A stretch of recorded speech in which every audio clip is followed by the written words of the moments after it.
नमस्कार बच्चों, जैसा कि अपन ने पिछले वीडियो में अध्ययन किया निर्देशन के सिद्धांत क्या होते हैं, निर्देशन किसे कहते हैं।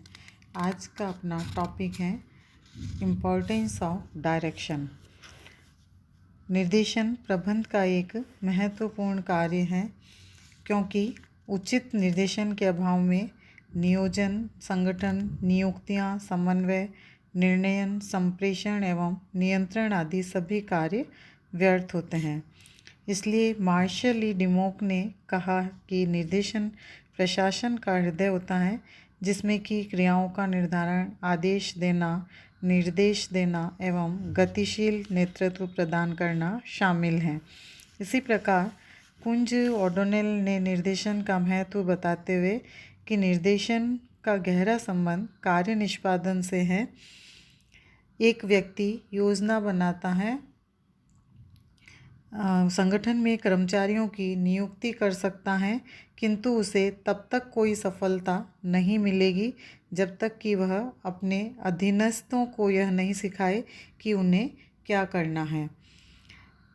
संक्षेप में निर्देशन के महत्व को हम निम्न बिंदुओं के द्वारा देख सकते हैं।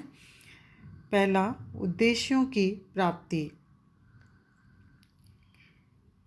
Easy attainment of objectives. निर्देशन कर्मचारियों के व्यक्तिगत एवं सामूहिक उद्देश्यों की पूर्ति में ही नहीं, अपितु संस्था के उद्देश्यों एवं लक्ष्यों की पूर्ति में भी सहायक होता है। इसका कारण है कि यह व्यक्तियों को बताता है कि उन्हें क्या करना है। उन्हें उद्देश्यों एवं लक्ष्यों की दिशा में योगदान करने के लिए पथ प्रदर्शन, प्रोत्साहन एवं प्रभावशाली नेतृत्व प्रदान करता है। उद्देश्य प्राप्ति की दृष्टि से अच्छा वातावरण तैयार करता है। अधीनस्थों को आदेश एवं प्रशिक्षण देकर उनकी कुशलता में कई गुना वृद्धि कर देते हैं एवं व्यक्तिगत, सामूहिक एवं संस्था के लक्ष्यों की पूर्ति हेतु उनमें उचित समन्वय स्थापित करता है। दूसरा, कार्यों का निष्पादन, अकम्प्लिशमेंट ऑफ वर्क। निर्देशन प्रबंध का एक महत्वपूर्ण कार्य है। प्रबंधक स्वयं दूसरों से कार्य लेते हैं, अतः कार्यों का निष्पादन ही निर्देशन है। अर्थात निर्देशन के बिना किसी भी कार्य को प्रारंभ नहीं किया जा सकता है। निर्देशन का महत्व बताते हुए थियो हेमन ने कहा कि जब तक गियर में डालकर एक्सीलेटर को दबाया नहीं जाता है, कार नहीं चलती है। ठीक उसी प्रकार निर्देश किए बिना एवं अधीनस्थों के मार्गदर्शन तथा पर्यवेक्षण के बिना कोई भी कार्य पूरे नहीं किए जा सकते हैं। तो इस प्रकार से कार्यों का निष्पादन बिना निर्देशन के संभव नहीं हो सकता है। योजनाओं की सफलता, सक्सेस ऑफ प्लान्स। निर्देशन का मुख्य उद्देश्य कर्मचारियों से कार्य कराना होता है। इसलिए निर्देशन व्यक्तियों को यह बताता है कि उन्हें क्या कार्य कैसे एवं क्यों करना है। इसके अतिरिक्त यह लक्ष्यों की प्राप्ति हेतु अधीनस्थों को प्रोत्साहन, अभिप्रेरण, नेतृत्व भी प्रदान करता है। इस संबंध में एक विद्वान ने कहा कि कुशल निर्देशन से ही संगठन, संबंध एवं योग्य कर्मचारियों का ही पूर्ण उपयोग हो सकता है। निर्देशन ही योजनाओं एवं संगठन में प्राण फूंकता है। व्यावसायिक संगठन की सफलता का आधार, basis of success of business organisation. निर्देशन व्यावसायिक संगठन की सफलता का आधार है। इसका कारण यह है कि इसके द्वारा ही व्यवसाय की सभी क्रियाओं का संचालन होता है और यही व्यापार में युद्ध की मोर्चाबंदी के समान है। अतः युद्ध की भांति अपने कर्मचारियों को आदेश, निर्देश, क्या एवं कैसे कार्य करने का संकेत, प्रेरणा एवं प्रोत्साहन देता है। इस प्रकार संगठन के उद्देश्यों की प्राप्ति हो जाती है और संगठन सफल हो जाता है। संसाधनों का श्रेष्ठतम उपयोग, बेस्ट यूटिलाइजेशन ऑफ रिसोर्सेज। निर्देशन से मानवीय एवं भौतिक संसाधनों का श्रेष्ठतम उपयोग संभव है, क्योंकि यह नियोजन, संगठन, नियुक्तियों एवं व्यक्तियों के योगदान के मध्य खाई को पाटता है और समयानुसार आदेश निर्देश देता है। इस संबंध में जॉन सेमार ने कहा कि व्यापार में निर्देशन युद्ध के दांव पेचों के समान है। इस कार्य का संबंध संसाधनों के उपयोग, महत्वपूर्ण बिंदुओं एवं व्यवसाय के आर्थिक जीवन में विषमताओं के मध्य जीवित रहने से है। ज्ञान, मानव के ज्ञान की प्राप्ति, obtaining knowledge of human being. निर्देशन एक प्रबंधकीय कार्य है। इसका संबंध मानव से है और मानव उपक्रम का एक महत्वपूर्ण लेकिन जटिल साधन है। उसमें प्रकृति, मूल्यों, आवश्यकताओं, भावनाओं, इच्छाओं एवं योग्यताओं आदि की भिन्नता पाई जाती है और उपक्रम के प्रबंधकों को इन सभी का ज्ञान नहीं होता है।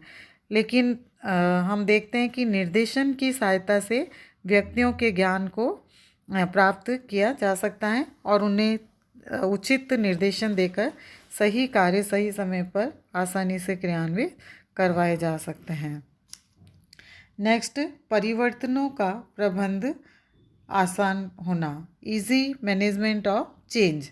यह एक व्यावहारिक बात है क्योंकि प्रैक्टिकल में हम देखें कि अधिकांश व्यक्ति परिवर्तनों का विरोध करते हैं, किंतु अनेक बातों को देखते हुए परिवर्तन करना पड़ता है क्योंकि निर्देशन एक ऐसी गतिशील एवं निरंतर प्रक्रिया है जिसमें प्रभावी संप्रेषण एवं गतिशील व्यवस्था कर परिवर्तन किया जा सकता है।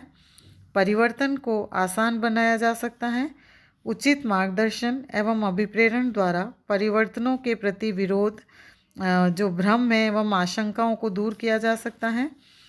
आदेश निर्देश से ही नहीं, उचित अभिप्रेरण एवं नेतृत्व के द्वारा व्यक्तियों के विचारों एवं व्यवहार को आसानी से परिवर्तनों के अनुकूल बनाया जा सकता है। इन सब के परिणाम स्वरूप व्यक्ति परिवर्तनों को न केवल स्वीकार ही करते हैं अपितु नवीन परिवर्तनों में रुचि भी लेने लगते हैं। फिर है प्रभावी समन्वय की स्थापना, एस्टेब्लिशमेंट ऑफ इफेक्टिव कोऑर्डिनेशन।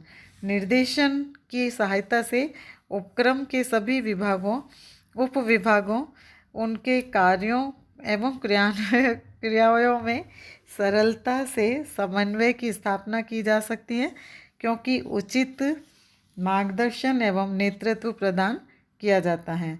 इसी प्रकार बाह्य पक्षकार जैसे उपभोक्ता, प्रतिद्वंदी संस्थाएं या सरकार, पूर्तिकर्ता के साथ सामंजस्य रखा जा सकता है। तो इस संबंध में जैसे हेमेन ने कहा कि समन्वय प्रबंधकीय निर्देशन का आवश्यक बाय प्रोडक्ट है। नेक्स्ट, कार्य क्षमता में सुधार, इम्प्रूवमेंट इन वर्क एफिशिएंसी। निर्देशन उपक्रम में कार्यरत व्यक्तियों को अपनी योग्यता, अनुभव एवं प्रतिभा का उपयोग करने तथा लक्ष्यों की प्राप्ति में अधिकतम योगदान करने के लिए प्रभावित एवं प्रोत्साहित करता है। ऐसा प्रभावशाली अभिप्रेरण नेतृत्व एवं संप्रेषण के माध्यम से संभव है। इन सब के परिणाम स्वरूप कर्मचारियों की कार्यक्षमता में सुधार आता है। विभिन्न प्रबंधकीय कार्यों के संयोजन में सहायता, helps in integrating various functions of management. निर्देशन क्या है? प्रबंध के अन्य सभी कार्यों के मध्य एक कड़ी है। प्रबंध के प्राथमिक कार्य नियोजन, संगठन एवं नियुक्तियां हैं तथा अंतिम कार्य नियंत्रण है। तो निर्देशन इन सभी कार्यों के संयोजन में सहायता करता है। इसके अभाव में नियोजन, संगठन एवं नियुक्तियां अर्थहीन है तो नियंत्रण स्थापित करना तो बहुत ही कठिन हो जाता है। इसलिए निर्देशन को प्रबंध के इन कार्यों का सफलता का आधार माना जाता है। नेक्स्ट, प्रबंध की योग्यता का विकास, डेवलपमेंट ऑफ मैनेजरियल एबिलिटी।